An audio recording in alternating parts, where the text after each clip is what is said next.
দর্শক, বাংলাদেশের মানুষের নাকি হৃদয় পরিষ্কার না, হৃদয়ে অনেক কালো ব্যাপার স্যাপার আছে, কালিমা রয়েছে।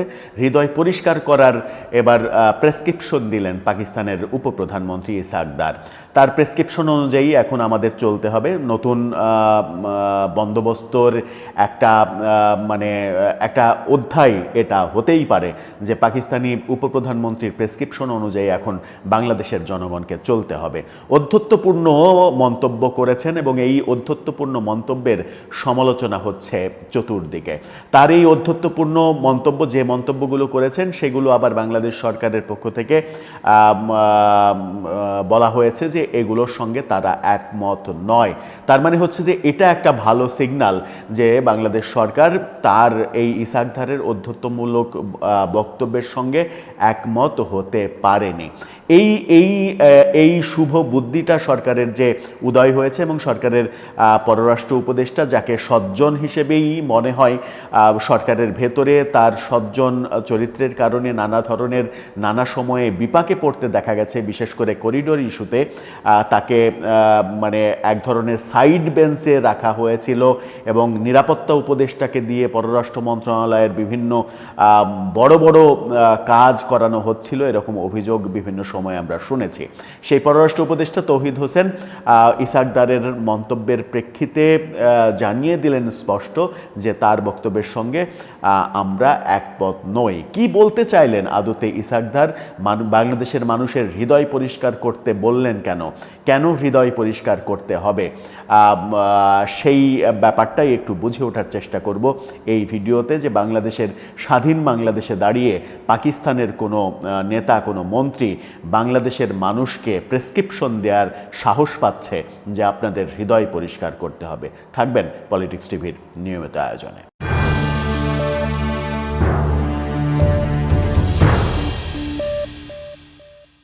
দর্শক, বলছিলাম পাকিস্তানের উপপ্রধানমন্ত্রী এবং একই সঙ্গে তিনি পররাষ্ট্রমন্ত্রী, তিনি মন্তব্য করেছেন বাংলাদেশের মানুষকে। এখন টেলিভিশন পরপর দুই ধরনের ফটোকার্ড করেছে। ফটোকার্ড দুইটা ইন্টারেস্টিং। একটা ফটোকার্ডে তার যে মন্তব্য, সেই মন্তব্যটাকে কেন্দ্র করে বলা হয়েছে বাংলাদেশের মানুষকে হৃদয় পরিষ্কার করতে বললেন।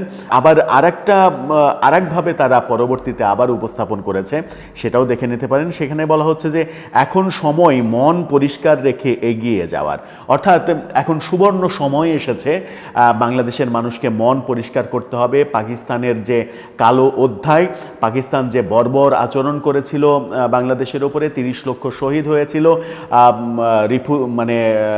আমাদের যে শরণার্থী ক্যাম্প, সেই শরণার্থী ক্যাম্পে 7 থেকে 10 লাখ শিশু মারা গিয়েছিল, 2 লক্ষ মা বোনের সম্ভ্রম তারা নিয়েছিল। এদেশীয় রাজাকার আলবদর আল শামস দোসরদের মাধ্যমে মামনদের ইজ্জত কেড়ে নিয়েছিল, বাড়ি বাড়ি গিয়ে মুক্তিযোদ্ধা এবং মুক্তিযোদ্ধা পরিবারের সদস্যদের হত্যা করেছিল। এই ঘটনা, এই ব্যাপারগুলো নাকি এখন বাংলাদেশের মানুষকে ভুলে যেতে হবে, মন পরিষ্কার করতে হবে।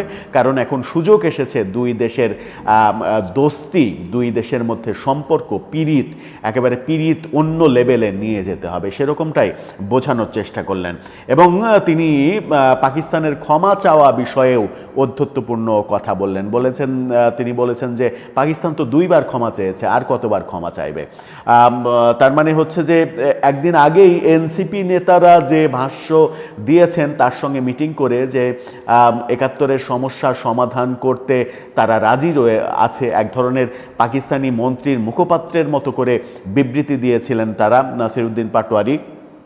তার এই বক্তব্য এখন একদিন পরে এসে আর সেই বক্তব্যের কোনো অস্তিত্ব থাকলো না, যখন ইসহাক দার বলছেন যে অলরেডি 2 বার পাকিস্তান ক্ষমা চেয়েছে, আর কত ক্ষমা চাওয়া, সমস্যার সমাধান এর আগে হয়ে গেছে, এখন আর সেই সমস্যা নেই। তিনি বলার চেষ্টা করেছেন যে পররাষ্ট্র পর্যায়ের বৈঠকে সাংবাদিকরা সেই বৈঠক সম্পর্কে জানতে চাইলে বলেছেন যে 1974 সালে প্রথমবারের মতো বিষয়টি নিষ্পত্তি হয়েছে, ত্রিপক্ষীয় দলিল তৈরি হয়েছে, আর ওই সময়ের দলিলটি 2 দেশের জন্য ঐতিহাসিক, এমনটা মানে বলার চেষ্টা করেছেন। এরপর বলেছেন যে জেনারেল পারভেজ মোশাররফ বাংলাদেশে এসে প্রকাশ্যে খোলা মনে বিষয়টির সমাধান করেছেন, সেটা 2000 সালের কথা। ফলে বিষয়টি দুইবার সমাধান হয়েছে। বলেছেন যে একই বিষয়ের দুইবার সমাধান হয়েছে, একবার 74 সালে আর একবার 2000-এর শুরুতে। পররাষ্ট্র উপদেষ্টা তৌহিদ হোসেন বলেছেন যে আমি একমত নই এটার সঙ্গে। একমত হলে তো সমস্যাটা সমাধান হয়েই যেত, তাদের মতো করে এই সমস্যার সমাধান হতো। আমরা আমাদের অবস্থান জানিয়েছি, ওনারা তাদেরটা জানিয়েছেন। বাংলাদেশ দীর্ঘদিন ধরে পাকিস্তানের কাছে 1971 সালে 30 লাখ মানুষ হত্যার স্বীকৃতি এবং রাষ্ট্রীয়ভাবে ক্ষমা চাওয়ার দাবি জানিয়ে আসছে। 2002 সালে মানে এখানে আবার 2002 সাল আরেকবার বলা হচ্ছে প্রতিবেদনে। মূলত 2000 সালে পারভেজ মোশাররফ ঢাকায় এসে দুঃখ প্রকাশ করেছিলেন। তো পারভেজ মোশাররফ দুঃখ প্রকাশ করা আর রাষ্ট্রীয়ভাবে ক্ষমা চাওয়া, এই দুইটার মধ্যে যে আকাশ পাতাল তফাত আছে, সেটা কি পাকিস্তানের এই উপপ্রধানমন্ত্রী বোঝেন না, নাকি এখন মনে করছেন যে অনেক বেশি উর্বর ভূমি পেয়েছেন, এই উর্বর ভূমিতে তিনি যেটা বলবেন সেটাই বাংলাদেশের মানুষ গোগ্রাসে গিলবেন? প্রায় 13 বছর পর ঢাকায় কোনো পাকিস্তানি পররাষ্ট্রমন্ত্রীর সফরে দুই দেশের মধ্যে 6টি সমঝোতা স্মারক চুক্তি হয়েছে, কর্মসূচি ও চুক্তি স্বাক্ষর হয়েছে। এর মধ্যে রয়েছে কূটনৈতিক পাসপোর্টধারীদের ভিসা বিলোপ, অর্থাৎ এখন অন অ্যারাইভেল ভিসা, যে আলোচনাটা হচ্ছিল সেই ব্যাপারটা এবার চুক্তি স্বাক্ষর করা হলো, সেই চুক্তিটা হতে দেখলাম আমরা। এছাড়া বাণিজ্য বিষয়ক জয়েন্ট ওয়ার্কিং গ্রুপ গঠন, সংস্কৃতি বিনিময়, গবেষণা প্রতিষ্ঠানের মাধ্যমে সহযোগিতা, এই ধরনের 6টা চুক্তি করা হয়েছে। পাকিস্তানের সঙ্গে আমাদের সংস্কৃতি বিনিময় করতে হবে। পাকিস্তানের কি সংস্কৃতি আছে যে সংস্কৃতি আমরা তাদের সঙ্গে বিনিময় করব? যে পাকিস্তানি সংস্কৃতিকে ছুঁড়ে ফেলার জন্য আমাদের 52-র জন্ম হয়েছে, আমাদের 71-এর জন্ম হয়েছে, সেই পাকিস্তানের সঙ্গে আমি সংস্কৃতি বিনিময় করব, সেই চুক্তি সরকার করছে। হাস্যকর বললেও একটু কম বলা হয়। অমীমাংসিত প্রশ্ন নিয়ে তৌহিদ হোসেন বলেছেন 54 বছরের সমস্যা একদিনের মিটিংয়ে সমাধান হবে না, আমরা শুধু নিজেদের অবস্থান জানিয়েছি, তবে দুই পক্ষ একমত হয়েছে যে বিষয়গুলো আলোচনার মাধ্যমে সমাধান করতে হবে যাতে ভবিষ্যতে দ্বিপক্ষীয় সম্পর্কে বাধা না হয়। তাহলে পাকিস্তান ক্ষমা চাইতে রাজি হয়েছে কিনা এমন প্রশ্নে তিনি স্পষ্ট করে বলেন, না, সেটা বলা যাবে না। শুধু এটুকু বলা যায় উভয় পক্ষ আলোচনা চালিয়ে যেতে সম্মত হয়েছে। তৌহিদ হোসেন বলছেন যে পাকিস্তান ক্ষমা চাইতে রাজি হয়নি।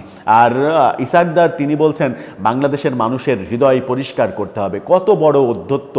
বাংলাদেশের মাটিতে এসে, বাংলাদেশের মাটিতে দাঁড়িয়ে সে বলে যে বাংলাদেশের মানুষের হৃদয় পরিষ্কার করতে হবে। মিথ্যা আজগবি তথ্য দিয়ে যে 71-এর সমস্যার সমাধান হয়ে গেছে সেই তত্ত্ব প্রতিষ্ঠিত করার চেষ্টা করে এবং এই তত্ত্বগুলো আমরা গিলি।